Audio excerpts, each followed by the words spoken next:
A very good afternoon to all of you. Welcome back to Venus Law classes.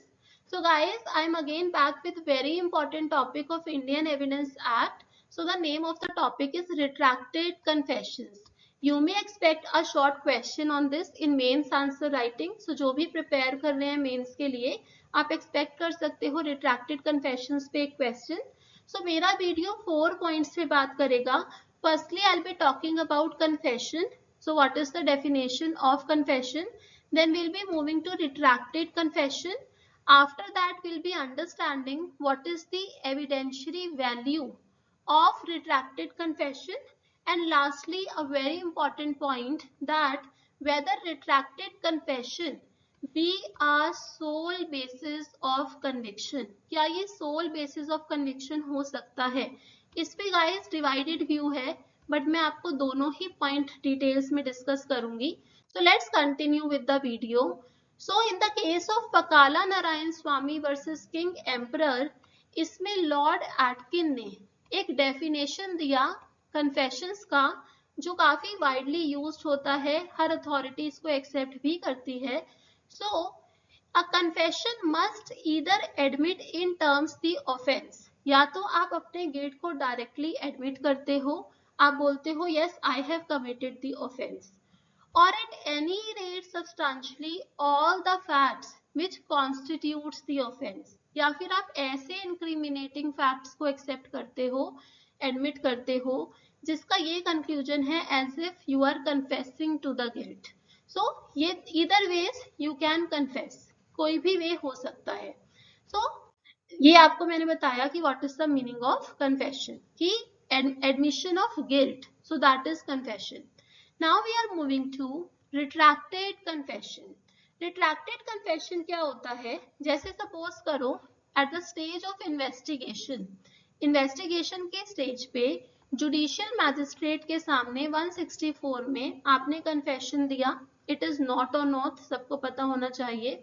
उसके बाद suppose करो कि जब 313 में पर्सनल एग्जामिनेशन होता है एक्यूज्ड का, या फिर एक्यूज्ड डिफेंस विटनेस बन के आता है, तो वो अपनी स्टेटमेंट पे ट्रायल में रिट्रैक्ट कर जाता है कि मैंने ऐसा कहा ही नहीं, या वो कहता है कि ये जो मेरा कन्फेशन था इट वाज नॉट वॉलेंटरी. उन केसेस को हम कहते हैं कि इट इज रिट्रैक्टेड कन्फेशन. वो बोला जाता है कि ये रिट्रैक्टेड कन्फेशन है. सो बेसिकली कन्फेशन क्या होता है कि आप रिमोर्सफुल हो, आपको पश्चाताप है कि मैंने ये किया. Retracted confession is the act of recanting. To recant means to withdraw और रिनाउंस द प्रायर स्टेटमेंट. हो सकता है आपने पहले एक स्टेटमेंट दी, now you are retracting that. So this is the meaning of retracted confession. Suppose somebody asks you, is there any provision with respect to retracted confessions? The answer is no. Indian Evidence Act इससे deal नहीं करता. So now मैं इसके बाद कि क्या legal approach होनी चाहिए when it comes to retracted confession, ये दो केसेस हैं which are the landmark authority on the point. First वाला case is very important. Justice Hidayatullah में इन्होंने इसमें काफी अच्छा ऑब्जर्वेशन दिया था. So let's continue with the cases. सबको आपको पता है section 24 I have discuss in the prior videos also कि statement, what is the purpose of 24, कि the statements it should be voluntary होनी चाहिए, फ्री होनी चाहिए. सो जब कन्फेशन पे बात आती है 164 भी अगर आप पढ़ोगे सीआरपीसी, तो ये हमेशा बोला गया है कि जो मैजिस्ट्रेट है उनको एक वार्निंग देनी है एक्यूज्ड को कि आप बाउंड नहीं हो कन्फेस करने के लिए. तो अगर आप कन्फेशन देते हो तो it will be used against you as an evidence. तो सबको पता है कि अगर हम कन्फेशन की बात करते हैं, it is substantive piece of evidence. It is substantive piece of evidence, और ये काफी स्ट्रॉन्ग एविडेंस होता है कन्फेशन का. इवन इस पे काफी जजमेंट्स में ये भी बोला गया कि conviction can be based on the confession. But अभी हम रिट्रैक्टेड कन्फेशन के बारे में बात करेंगे.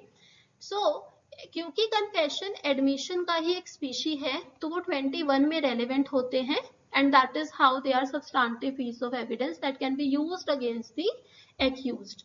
Now suppose we are talking about retracted confession, हमें ये चेक करना है कि क्या जो उसने पहले कन्फेशन दिया था क्या वो ट्रू था, क्योंकि क्या हम रिट्रैक्टेड कन्फेशन पे एक्ट करें उससे पहले हमें डिटरमिन करना पड़ेगा कि अर्लियर बिफोर द मैजिस्ट्रेट जब आपने कन्फेशन दिया था क्या वो ट्रू था, क्या वो वॉलेंट्री था।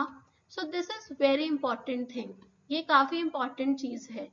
उसके बाद आपको ये भी देखना पड़ता है कि जो भी आपने मतलब सपोज करो आपने कन्फेशन दे दिया उसके बाद आप रिट्रैक्ट कर रहे हो, तो आपको ये देखना पड़ेगा कि जो पहले कन्फेशन दिया is it in line with the other evidence of the prosecution, क्या जो प्रोसिक्यूशन ने अपनी स्टोरी तैयार की है क्या ये उसके मतलब उसके लाइन में था कि हाँ ये चीज थी, तो आप बोल सकते हो कि ये ट्रू था।